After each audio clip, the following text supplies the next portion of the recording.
Hello and welcome to Daily Politics, reaching you from Trust TV here in Abuja. On this program, we discuss issues around politics, policy, and governance. I am Suleiman Suleiman. Tonight, we'll be looking at issues around 2023 elections. As we march on towards the 2023 general election, some issues have dominated mainstream news and, of course, mainstream politics. Zoning within the two major political parties, for example.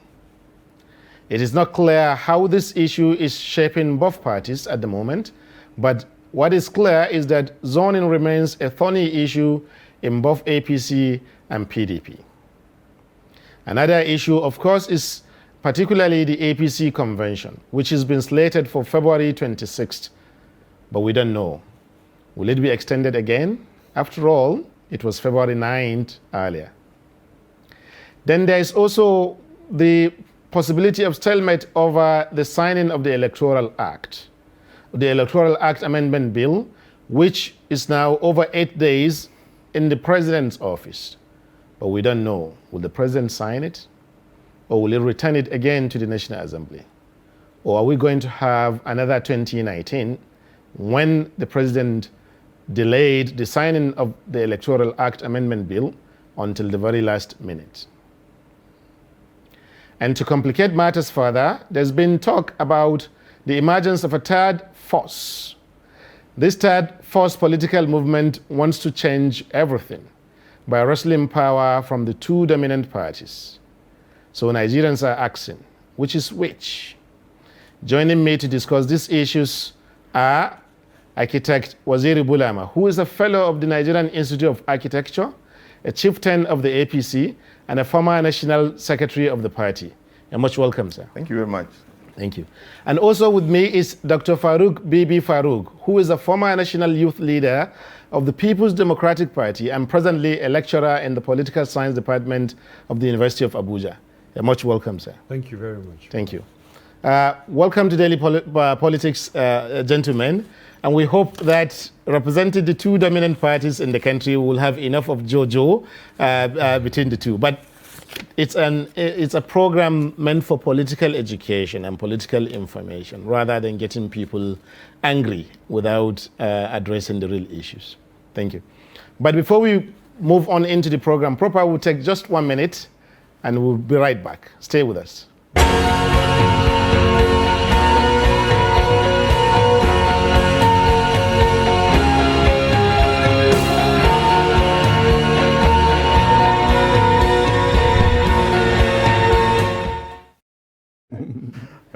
Welcome back. This is Daily Politics, and we're discussing issues around 2023 general elections. And with me are two gentlemen who have been in politics, but also in other things. Professionals. Yes. An intellectual, scholar. I'm a professional. Thank you. Architect. Thank you and very a fellow much. of Nigerian Institute of Architects. Thank you. So, what are we looking at as someone who has followed politics in the country and rising to the position of the national secretary of a party? People don't get to that place, or the national youth of a party. They don't get there by mistake, you know. That's true. So, what's your general feel about how we are heading towards 2023? I feel we are trying our best. We are improving on our performance, as Democrats, both in managing our political parties and politics, generally our relationship with people. We're also doing very well in governance, meeting the requirements of our society and our people for security, for welfare and improvements in their lives. So on all fronts, the political class are doing very well, conscious of the fact that they are within a political system, a civilian dispensation. They are elected by people, and their performance is closely watched by Nigerians. And that periodically we are going for elections, and these elections have improved in Nigeria, and especially under President Muhammadu Buhari, where votes count. Unlike before, the advent of President Muhammadu Buhari, results were written and announcements were made. There was dominance of intimidation, extreme intimidation and extreme inducement and fraud. But this has declined so much. But so some people will say in answer to that. The politicians know right now that votes count. So because of that, you see, they are very conscious and very careful in their conduct. So going towards 2023 elections, not just the presidential election, but elections from all the major offices along governing the various structures of government, we are conscious of the fact that we'll be accountable to the people. Thank you. Dr. Farouk, he's saying that elections started counting during the presidency of President Mohammed. Do you agree with that assessment? No, certainly not. I'm very happy that a Fulani man and a Kanuri man will never agree to disagree. Okay. To agree here. That's interesting. For me, actually the political class has failed Nigeria. And that includes both parties as far as I'm concerned, to a large extent. And I have fundamental reasons why I say this. Let's say start from the PDP. PDP came into power principally to get the military out of the way. That was the only ideology available to Nigerians, to PDP. Nothing was brought out about national development significantly. National development was left to the whims and caprices of those who came into power in a manner they intended or felt or had a belief about implementations. The APC came principally to get the PDP out of the way.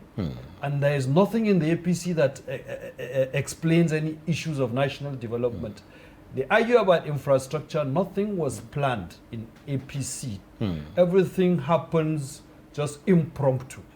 For 6 months, they could not form a cabinet after fighting for 12 years to get into power because there was no blueprint, nothing. And politics has remained going on like this.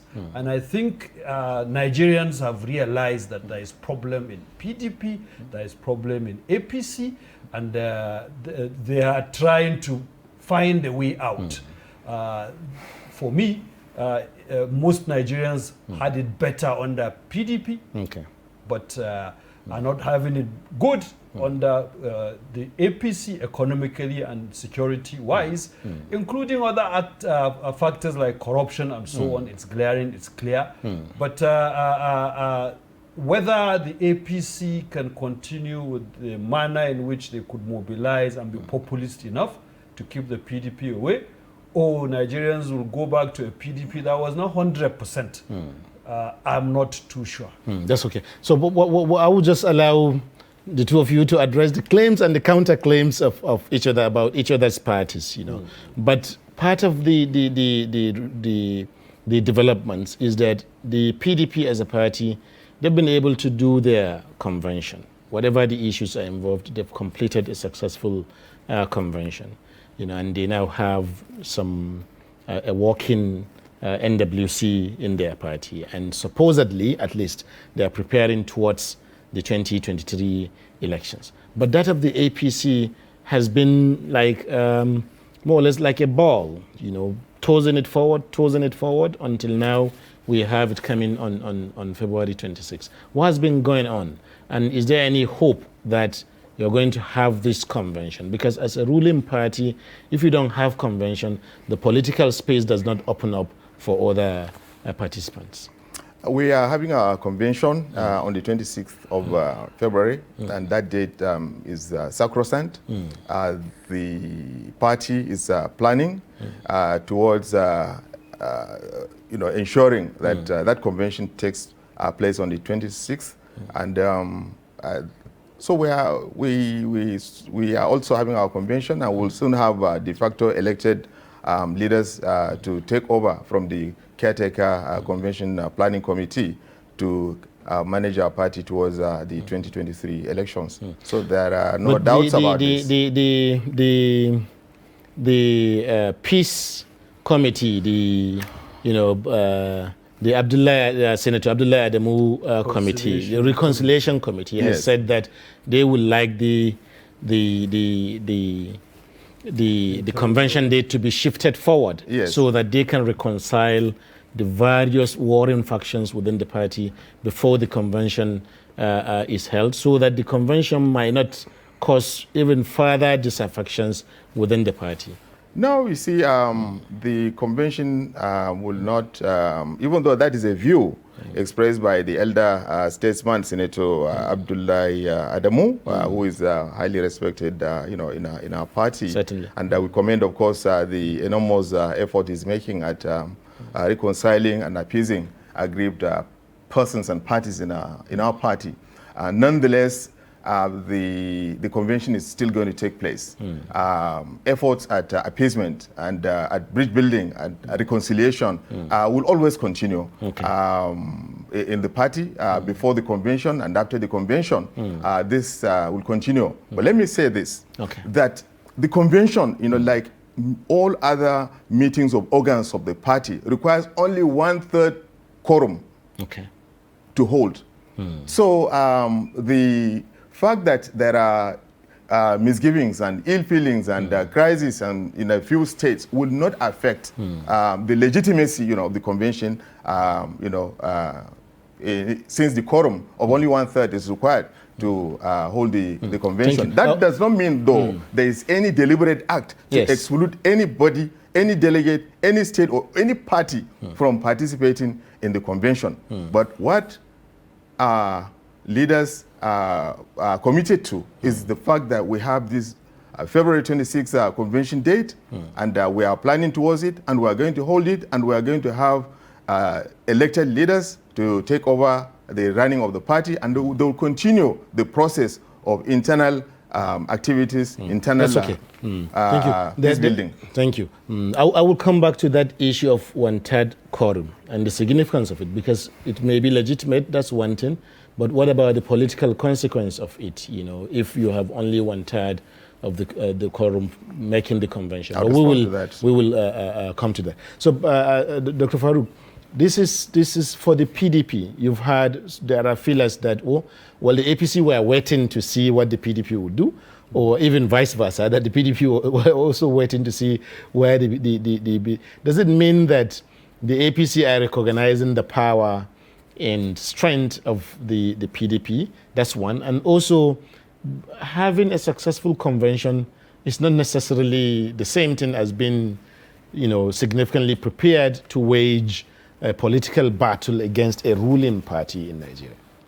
Well, most importantly, the PDP convention, as it has been taken and generally accepted by everyone, including the media as at now, is a significant step towards getting prepared to really fight a good fight and possibly win an election. The PDP, if you had taken the contradictions within, like it is shown in the APC, and had carried it up to now, it would be weakening the party, like I know it is weakening the APC. So I think you must give it that is a kudos that they are able to cross that line. How they crossed is entirely another story, but they are able to cross that line, and you see there is a significant clear difference between the APC and the PDP, which would begin to see in the next 2-3 months. The PDP and everybody you find in the PDP has a purpose for being in the PDP because of the PDP. So there could be a lot of frictions and problems and everything. At the end of the day, people stay in the PDP because of the PDP. The APC is a combination of characters, that is personalities, who had ambitions and felt that unless they collaborated to attain that ambition, they might not achieve that ambition. And so now that those ambitions are in the floor and might not be necessarily play the way it is wanted, the APC has a crisis in its hand as far as that is concerned, because 90%, or let's say 70% of the people that I know in APC are there because of one person or the other, and that person can move them out of the APC in a jiffy. Architect Waziri Bulema, he's speaking at length, not about the PDP, but even about the APC. Do you agree with his assessment? This is the second time, he's, attacking us. That's fine. On this program, that's fine. Yes, perhaps because he does not know the noble, history of the APC. You see, the APC emerged in 2013 as a party of led, by Nigerians in different parties: the the ACN, the CPC, the ANPP, majorly, and of course, when the merger became a reality, part of the PDP came in, and part of ABGA also joined us, along with a few smaller parties. Fundamentally, you see, these parties were in existence, and these parties were ideological parties. For instance, the CPC under President Muhammadu Buhari was always advocating for transparency and accountability in politics and governance, fundamentally. Something that we all felt truly reflected his own life, his own convictions, and his history. And the ACN came out of a bloc that had always fought against dictatorship. And you see, what we did was each time there was election, because the PDP was the kind of an establishment party, they had this sense of entitlement. Everything they were doing was anti-democratic. Democracy actually fundamentally was conceived, to fight throughout the world, dictatorship of any sort.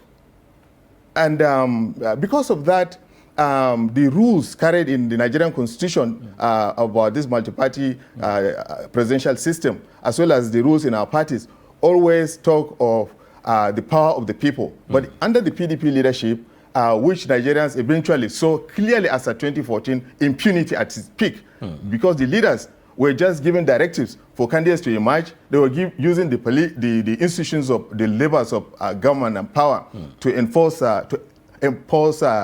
decisions and give leadership to people as governors, as senators, and so Nigerians were tired of that. And each time these smaller parties present ideas and candidates, they were suppressed because the PDP was using the system to suppress that.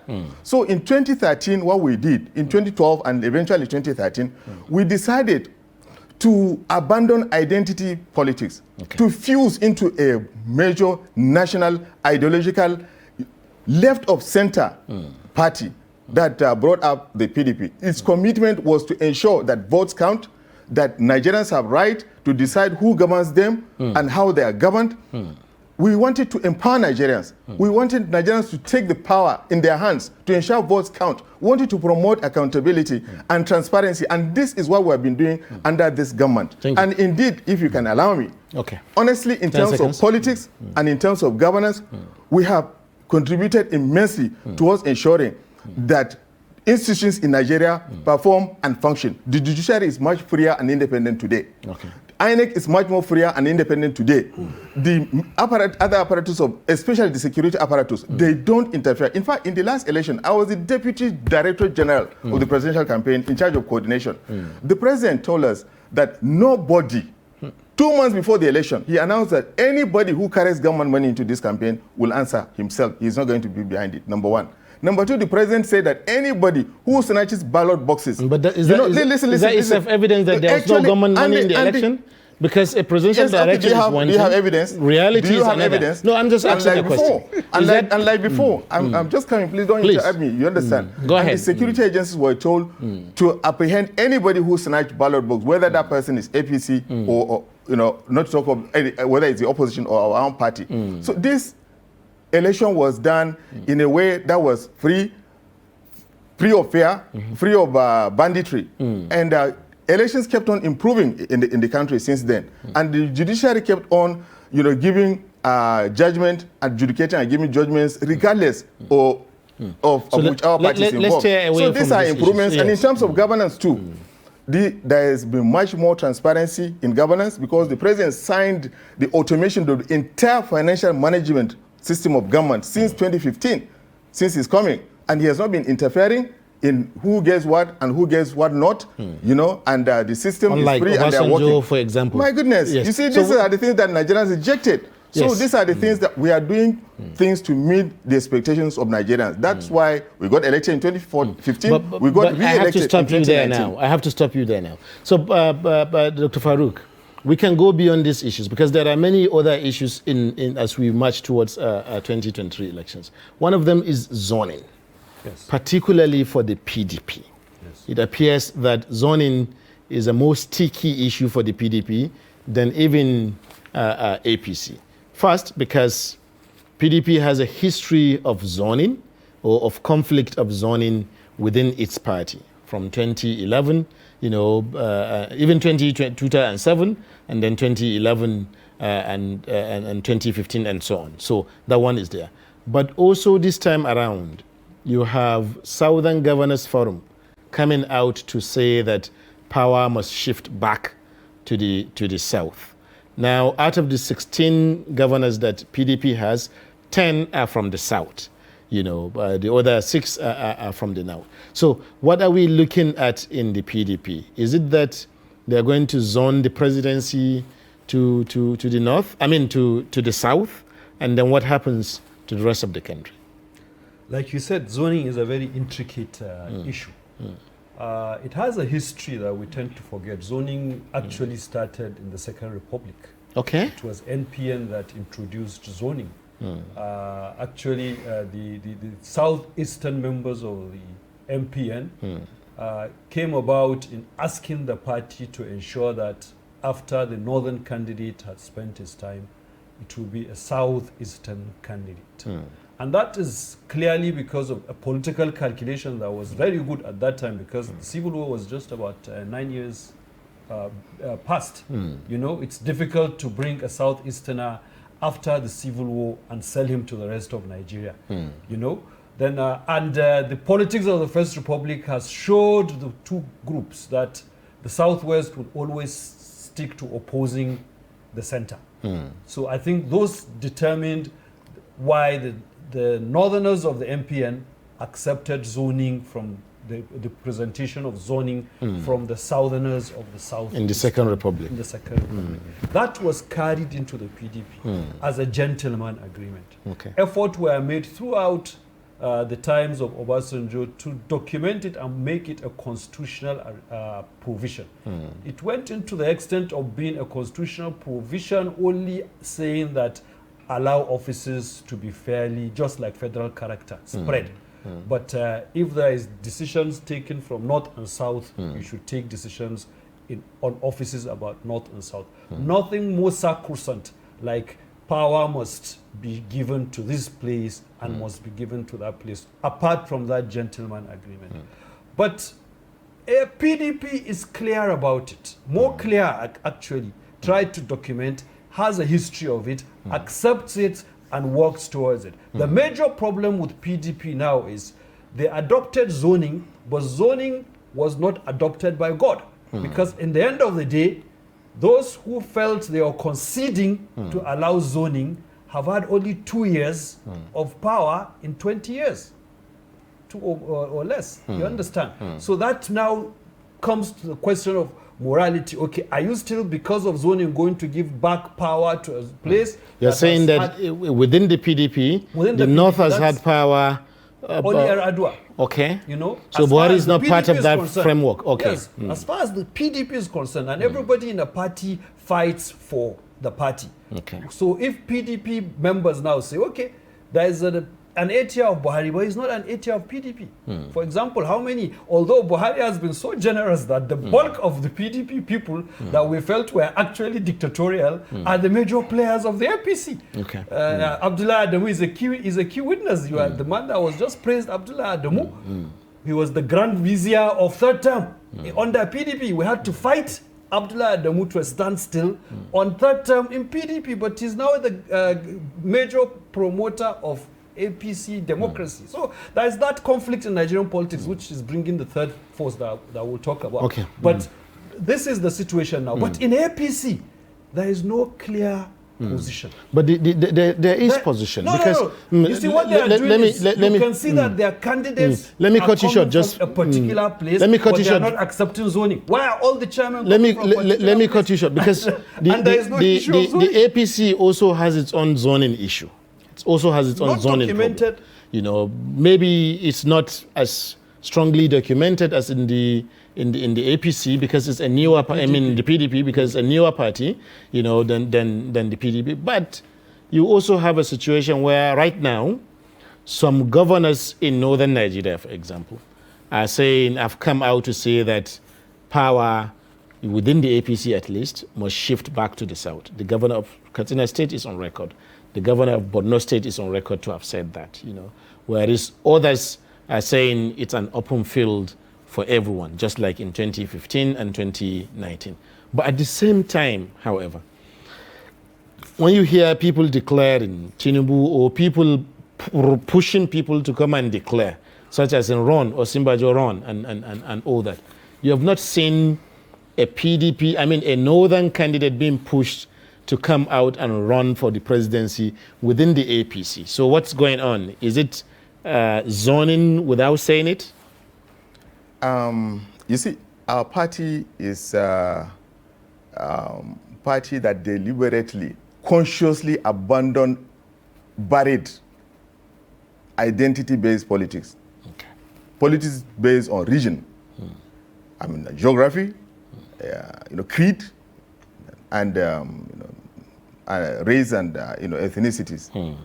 Because even though those parties that came together to form the APC were national in their registration and in their conduct, yes, but the way the electoral system was managed before 2015 had consigned them to certain zones, and so they were made to look like identity-based parties. But what we did was to consciously abandon these local identities that we were pushed into to fuse into a national, broad-based, ideological, non-tribal, non-religious, non-regional party.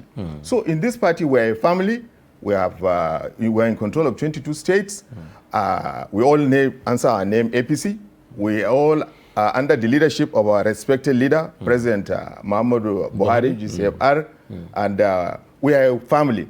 So we'll cooperate to bring a candidate eventually agreed by consensus by all the, either elected or on consensus by all delegates and leaders to present to Nigerians for elections to carry on the implementation of the agenda of our party and the enthronement and the consolidation of the legacy of President Muhammadu Buhari. So for us, the idea of this man is from the north, this one is from the south, and so on and so forth, actually is a non-issue in our party. Is it a non-issue on paper or in reality? Because the reality is that it may be a non-issue on paper, but the reality is that northern candidates, who are usually the first to come out to say they want to be president, throughout Nigeria's history, yes, none of them from the APC has come out to say they want to be president. It is. How do we match history with? It is premature for candidates to come out for the elections. Anybody who knows the processes in parties and the provisions of the Electoral Act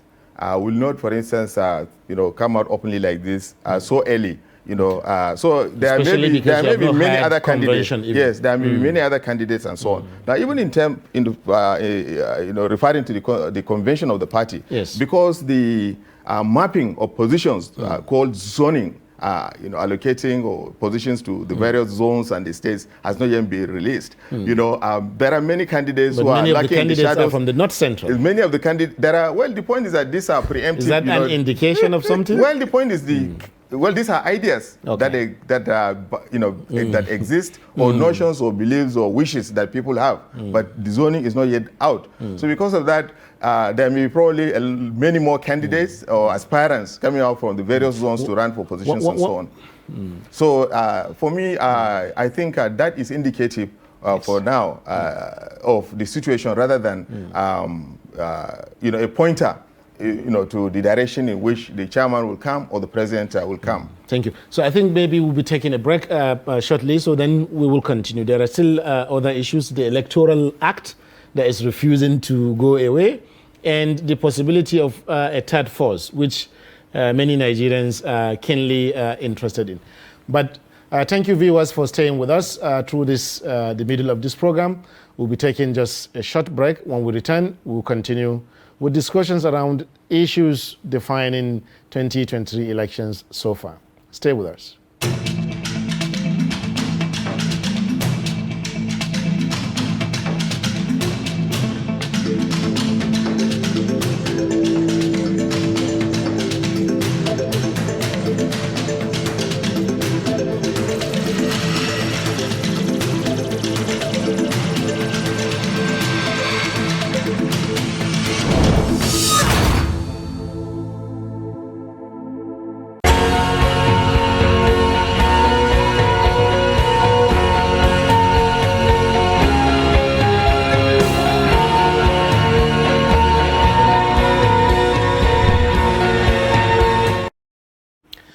Welcome back. This is Daily Politics on Trust TV. If you are just joining us, you can also follow our discussion on all our social media platforms, on Twitter, Facebook, YouTube, and of course, Instagram.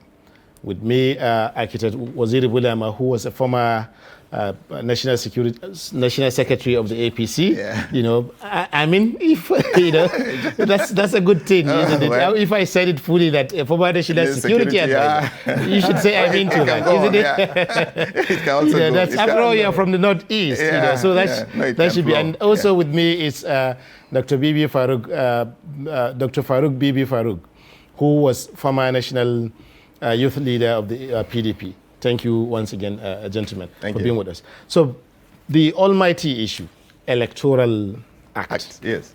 From the perspective of a scholar, if we can get a scholar out of you in this kind of context, you know, because I just feel that I have two partisans right here, you know, so which is fine, you know. Why do we keep having a PDP, I mean, election amendment again and again? Each time we are going to have election, we have to amend the electoral law. Each time we are going to have, what's the problem? Fundamentally, if you look at it intellectually, I think what Nigerian political class, all of them, Yes. have been trying to do is to dictate behaviors in a manner that would benefit them, not to regulate behaviors. The system. Laws are to regulate those behaviors. So you can give the laws and expect compliance to give you certain results that are okay, and there will be non-compliance in some instances, or there will be compliance and results might not be exactly what you require. But when you say you want to create laws that will dictate behaviors in a manner that outcome you require must come out, then you'll be finding yourself every day shifting the goalposts, trying to, human behavior cannot be regulated by laws. I mean, cannot be dictated to by laws or by anything except probably God, only God that created. So I think this is the problem Nigeria is facing, and the leadership has not been able to understand that it is our behaviors that we'll go back to look at, not what we write as laws. You know, these amendments will continue to happen infinitum as long as we do not come to tell ourselves that, look, let's stop this idea of rigging as a behavior, as a attitude, as a way of life. Let us stop this idea of buying votes.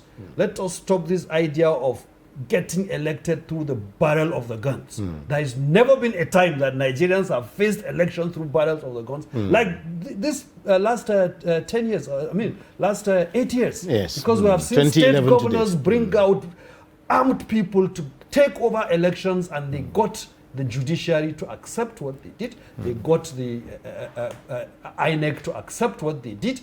We have seen the issues of inconclusive elections. There have never been this idea of stopping elections at a point when you are going to lose, so that you can go and marshal forces and security apparatus to come and ensure you win. Governors have been dragged by sergeants of the security forces, beaten, in order to win elections in particular places. We have seen desperation. That desperation is also in the process of making laws. There is the desperation to create laws that will guarantee outcome. And this is what we are facing.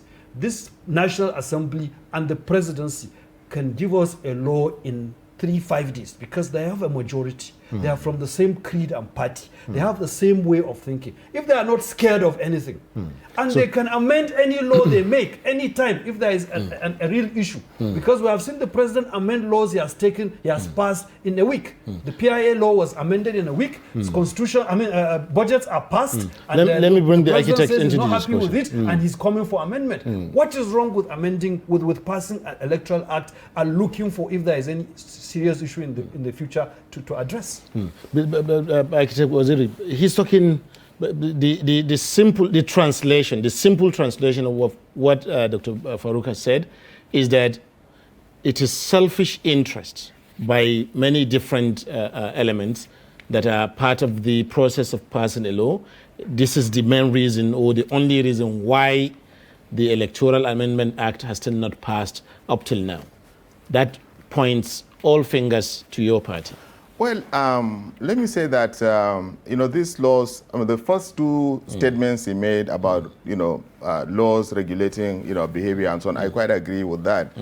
But, the later part where, as usual, he pokes, fun at APC, yes. But the point is, you see, it's not just the Electoral Act. Even the Constitution right now, is under review.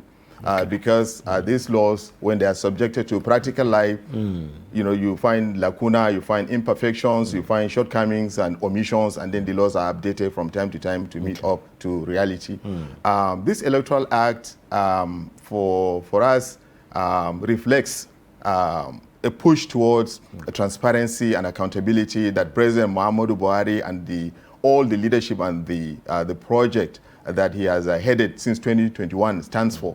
Actually, as far back as 2021, when he went into politics this time around, he was persuaded to come to mainstream politics. His rallying cry has been, protect your vote, register, vote, and protect your vote. That has been the rallying cry, and that has fundamentally, you see, this Electoral Act, guides conduct around elections, how parties behave, how parties, prepare and arrange, and so on and so forth.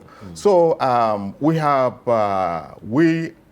under President Muhammadu Buhari, and all our colleagues, the governors, the National Assembly leaders, all of us have contributed immensely towards improving the provisions in the Electoral Act to promote accountability and transparency. So, so far, having reached this point, I think I'm convinced that the president will sign the Electoral Act and to make it law for us. We have no fear whatsoever because, you see, we have been promoting this. And look at the things that I told you that the president instructed us to do, the standing rules he told us before the 2019 general elections. Look, I want to repeat that I was the Deputy Director General of the campaign. The DG was Rotimi Amici. I was the Deputy Director General of the presidential campaign in charge of coordination. Every message that the president gave us, I have it on record.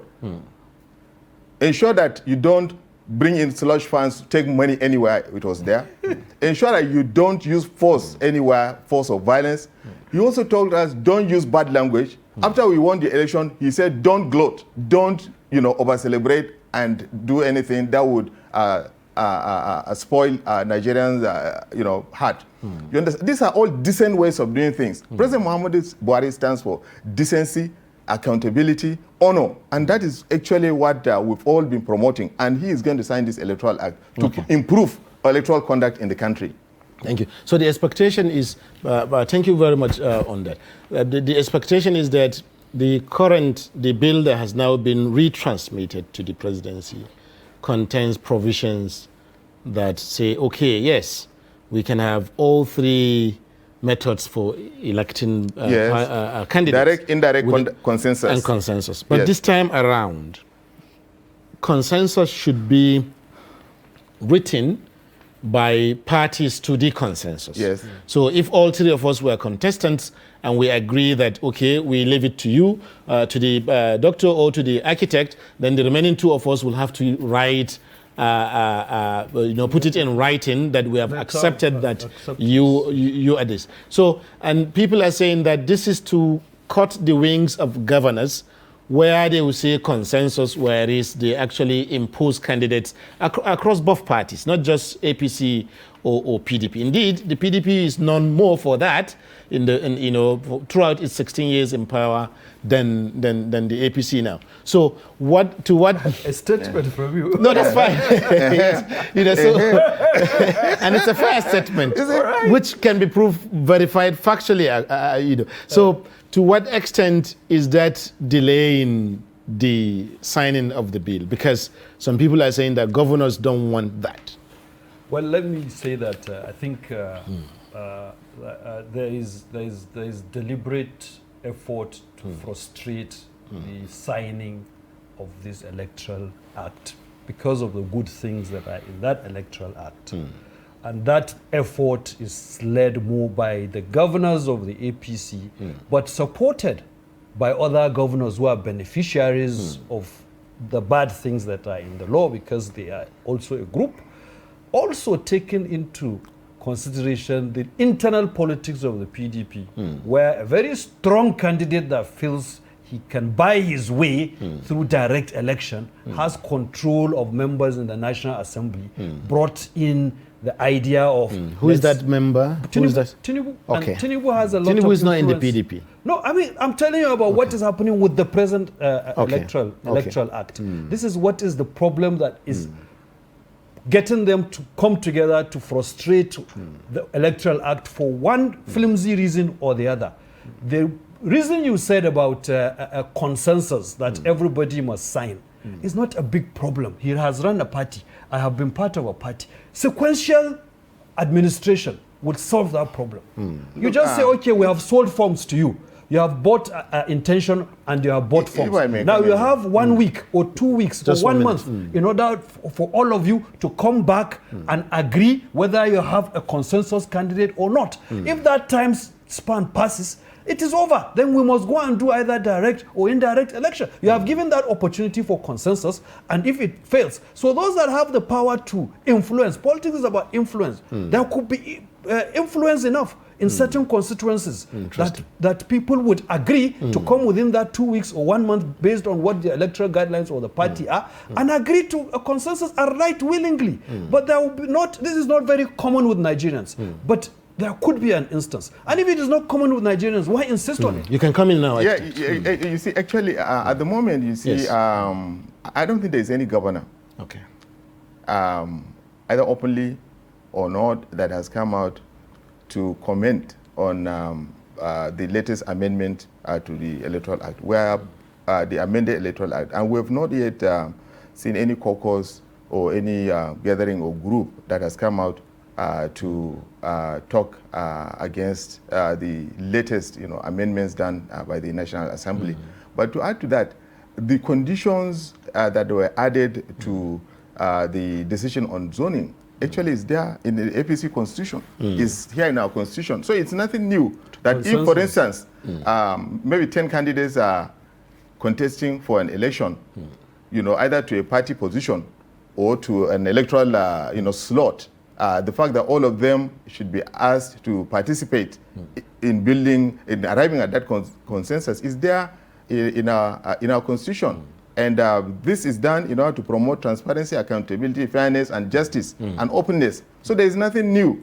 So look, the provisions of this Electoral Act are promoting and enhancing the boundaries, expanding the boundaries of democracy to promote justice and fairness has always been our undertaking. Under President Muhammadu Buhari, he stands for transparency, openness, credibility, and this is what we are promoting. And I'm telling you that nothing is going to delay that by the grace of God, and this Electoral Act will be signed. So it's a non-issue, really. Thank you. Well, Can we move on to other issues? I think Sure, we will move to other issues. Okay. But I think what is happening now is not really about the debate on consensus. The new issues are coming about principal appointees retiring or resigning before they contest election. That's the new issue. That's another, and yes. of course, that is the new issue. And if you say Particularly nobody has come ministers to, and so on, to frighten Nigerians about it, as recently as yesterday, I heard in the news that the Attorney General has said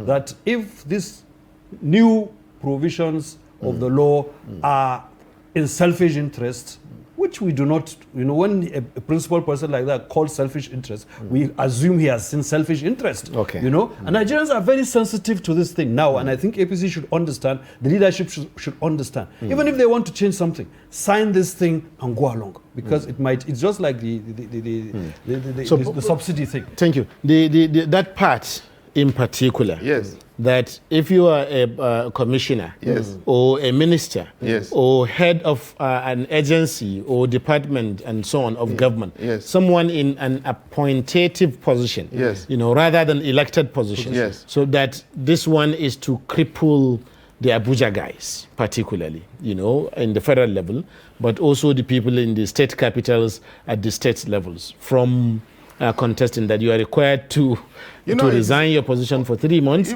if I may before come you see, are they civil servants? They are not civil servants. The thing is, our laws abhor conflict of interest. laws abhor duplication of interest. Because of that, I think these provisions were made because of that, and I see nothing wrong with it. Indeed, people who are running, who are wishing to contest, for electable positions, it is even in their own interest to, to enable them enough time to plan and prepare for them to leave government and concentrate on their elections. So what is the big deal in that? If there is a provision in the Electoral Act, this is just it's an obvious thing. So one cannot, let's say, be involved or engaged in governance, while he is trying to campaign for an office or doing another thing. Let's say, just as you not be doing business and being in government, you'll not be, let's say, managing government or the political party. For instance, our party itself also says that if you are in an executive position in the party, you have to resign some months to, if you are wishing to contest, let's say if as national secretary or as national chairman or as deputy chairman you want to contest for governor, the constitution says that you have to resign some months, that position, relinquish that position in the party to go and run for the election. So, but the point is, but this is the provision, but this is clearly the position in the constitution of our own party, and we will do as much as possible under the leadership of President Muhammadu Buhari to adhere to the provisions of our constitution, the Electoral Act, and the Nigerian Constitution. Yes, that's all right. Dr. Farouk, also, there was news recently that Governor Nyesom Wike of Rivers State, he went to see the former governor and senator of Kaduna, governor of Kaduna State, Ahmed Makarfi, who was also one time a senator. Would that be trying to work out a consensus candidacy for the two of them as president and vice president, given that what we used to hear was that Wike and Governor Aminu Tambuwal were working together in the same ticket? What's happening in the PDP regarding presidential candidates? You can't predict those movements, to be honest. The politicians work on interests, and these interests are decided by what they can see and read at a particular period of time. So you cannot just make a prediction on their association. It's a game of association, actually. So everybody tries to associate with everybody. Sometimes you can even go out of your party to look for the enemy of your opponent in another party. That's why you could see some people going out even to PDP to look for people, or PDP going to APC to look for people that can checkmate a particular candidate for them or align with a particular candidate, especially in Nigerian politics. I don't want to make any prediction on the movement of politicians or their discussions and their alliances as of now. In the PDP, Wike has not is yet to even declare an ambition. It was felt that he had a pact with Tambuwal, yes, in the 2019 elections, in the primaries.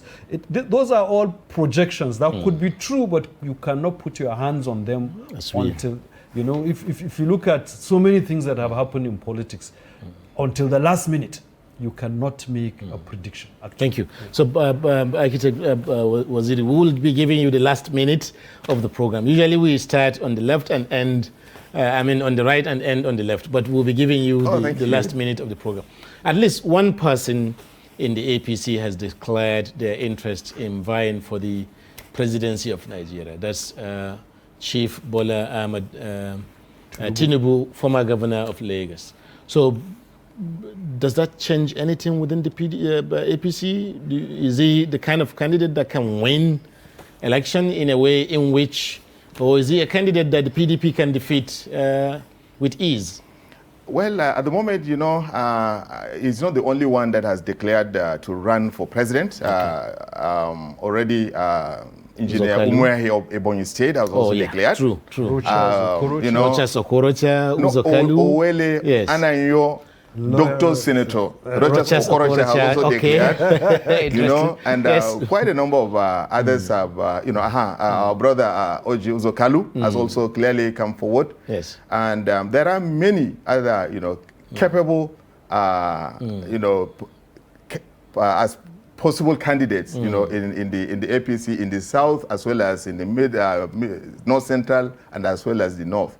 All of them are outstanding leaders. You know, Asiwaju Bola Tinubu is a reformer, is a transformer, is a leader's leader, you know, and he But you have not mentioned one person, Vice President Osinbajo. Oh, where does he stand here? Vice President Osinbajo actually is also an outstanding leader in our party. Okay. There are many people who want to see him, you know, be the flag bearer, but you know, it is still premature whether they said it or admirers said it, but it's still, you know, premature. But one thing I want to say, 10 seconds, please. Yeah, in 10 seconds, what I want to say is, you see, I am more particular about the unity of our party. Okay. There are three interests, according to, of course, scholars in a party. In politics, there is public interest, party interest, and personal interest. The Constitution allows only party politicking to has access to power. If the party is weak, you will never lose election. This is the message I want to pass to our leaders and all our members. Let's make sure that our party remains united, cohesive, strong, under the leadership of our respected, revered leader, President Muhammadu Buhari, as we are today. And let's continue. With that message, with that message, we have come to the very end of this program. Thank you, viewers, for staying with us through the end of this program.